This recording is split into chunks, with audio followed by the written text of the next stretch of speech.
The Pixar Theory has gained a lot of traction online in the years since it was published. It suggests that all the Pixar movies are in fact part of a shared universe, not unlike the MCU. But how good actually is this theory?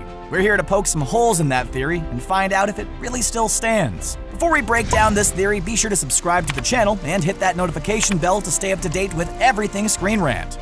We made this video in collaboration with our good friends over at The Gamer. Stay tuned until the end to see some of their great content. It's a fan theory.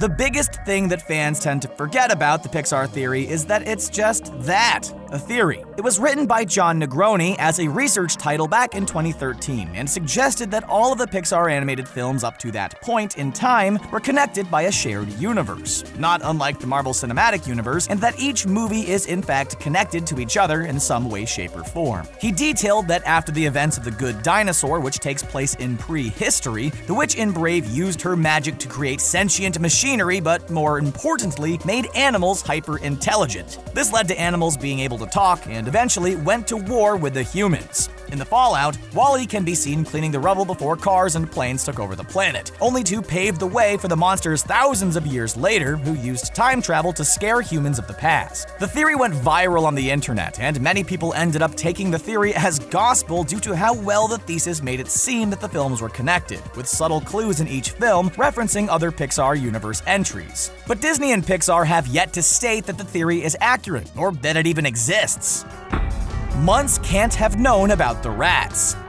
The theory suggests that Up and Ratatouille are in fact connected, and that the rat-infested kitchen actually had a direct influence on Charles Muntz, which would have been a really cool connection, if it made any sense. Seriously, this one has a huge hole inside of the theory thanks to the established timeline of events. The theory suggests that Muntz heard about the success of the La Ratatouille restaurant in Paris, and is what inspired him to create the collars to help him understand dogs. There's just one huge glaring problem with this part of the theory. Ratatouille is shown to be a fairly contemporary film, probably in 2007, which is when the film was released. The vehicles and fashion sense help solidify that the film is fairly modern and definitely doesn't take place in the early 20th century. Up came out in 2009, but Charles Muntz was lost in the South American jungle since the 30s. The only person he ever comes into contact with is Carl, and that's only at the end of the film. Therefore, it's actually impossible that Muntz could have heard about the success of the restaurant and used it as inspiration for his collars, as the two events took place decades apart from each other. And we doubt Muntz had a time machine hidden in the jungle.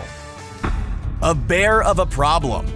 This whole entire theory is completely contingent on Brave existing and for kickstarting magic into the lives of animals, who will someday rise and defeat the humans in battle. Seriously, this is sounding more and more like the Terminator. The start of this magical animal path stems from when the witch turns Merida's mother into a bear, who spreads human intelligence throughout the wild, and is the origin of talking animals. Only there's a bit of a problem with this concept. While living as a bear, Merida's mother doesn't interact with any other animals. This means that her knowledge and magical influence was not passed on to the other animal life forms. Also, even if she did run into a fox or something, how would said animal know that Merida's mother was a human? It's not like she was talking, nor was the bear a witch who could cast spells on animals. Even more troubling is that she turns back into a human by the end of the film, ending the theorized influence that she might have held. This makes sense, as there are no signs of magic in either Finding Nemo or Ratatouille, as the rats sound like squeaks to us humans.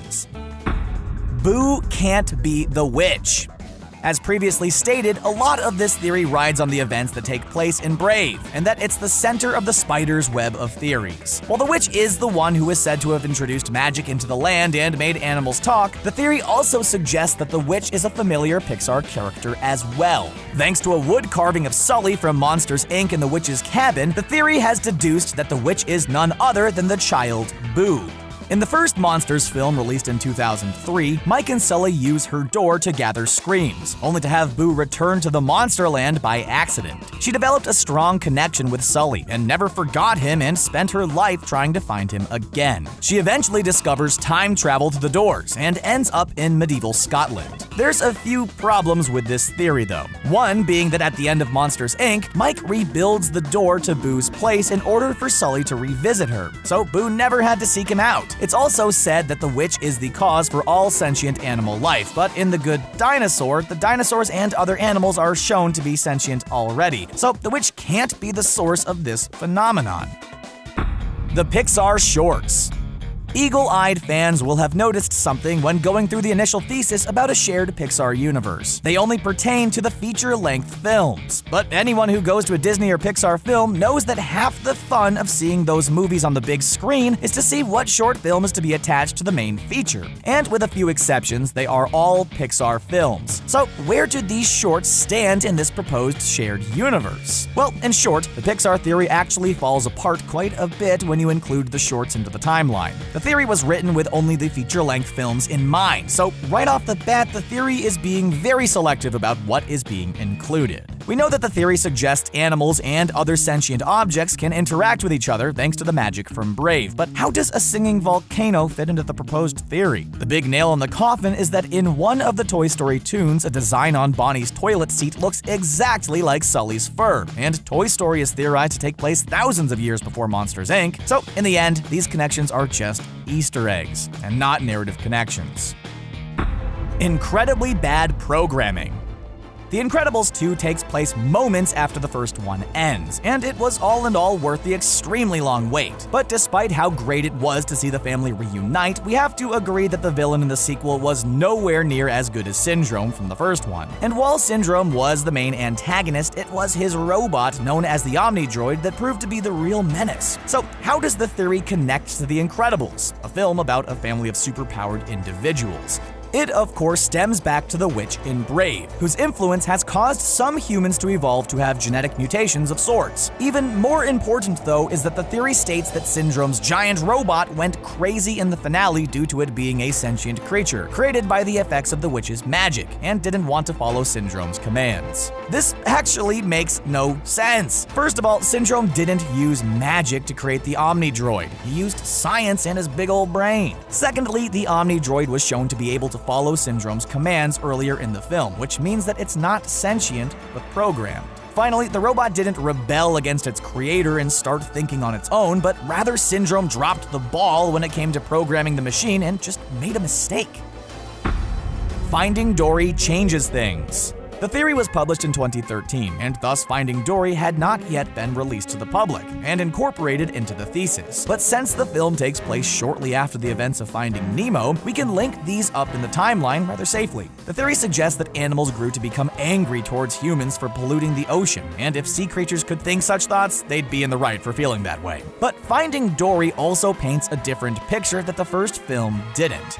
Most of the story in Finding Dory takes place in the Marine Life Institute. At first, it seems that Dory is being taken, much like how Nemo was in the first film. But the employees at the Institute actually just want to help Dory, who is stuck in a six-pack ring. Despite living in a tank, the aquarium offers a safe place to live for many sea creatures who may have had it rough in the sea. This naturally goes against the theory that animals and people were starting to feel resentful toward each other. The marine animals at the aquarium are largely happy, and the octopus, Hank, minus one arm, is more than ready to go to the aquarium before Dory changes his mind. So Hank never felt any resentment for his human caretakers, and the humans never wanted to harm anyone, which contradicts the story.